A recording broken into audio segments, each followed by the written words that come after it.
Avani hair wigs में आपका स्वागत है। आज हम आपको क्लिप सिस्टम हेयर पैच इस वीडियो के थ्रू दिखाने वाले हैं। जैसे हेयर पैच होता है, क्लिप्स के थ्रू कैसे अटैच किया जाता है। और ये सर हमारे पास आए हैं लखनऊ से और इनको हम मिराज हेयर पैच लगाने जा रहे हैं विद क्लिप सिस्टम। कैसे क्लिप्स के थ्रू अटैच किया जाता है, जो साइड हेयर की मर्जिंग होती है और कैसे फ्रंट लाइन और नेचुरल एक लुक दिखाई देता है हेयर पैच के अंदर, वो सब आपको देखने को मिलेगा। बने रहिएगा हमारी इस वीडियो के साथ एंड तक। एंड में आपको फाइनल आउटकम आपको देखने को मिलेगा। चैनल अभी तक आपने सब्सक्राइब नहीं किया है तो चैनल हमारा सब्सक्राइब कर लीजिए और बेल आइकन ज़रूर प्रेस कर दीजिएगा, जिससे आने वाली लेटेस्ट अपडेट आपको अवानी हेयर विग्स की मिलती रहेंगी। चलिए अपना कटिंग का प्रोसेस अपना स्टार्ट करते हैं।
ये देखिए सर के हेयर पैच लग चुका है।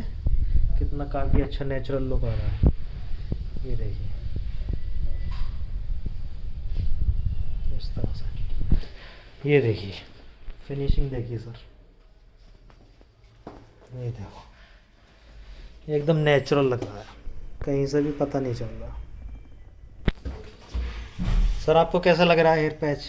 बहुत बढ़िया, बहुत अच्छी जॉब थी। पहले भी मैंने कहीं और से लगवाया था, मगर वहाँ का बहुत स्टिकी हेयर था। यहाँ की हेयर क्वालिटी बहुत अच्छी है और बहुत अच्छे से कटिंग हुई है, बहुत अच्छी जॉब हुई है। एकदम नेचुरल लुक दे रहा है, आर्टिफिशियल कहीं से नहीं लग रहा है। ये देखो सर काफ़ी अच्छा लगा सर को हेयर पैच लगने के बाद। सर ने काफ़ी पहले कहीं से लगाया था, सर को अच्छा नहीं लगा, इसलिए इसमें काफ़ी अच्छा लगा है सर को ये। ठीक है, एकदम नेचुरल।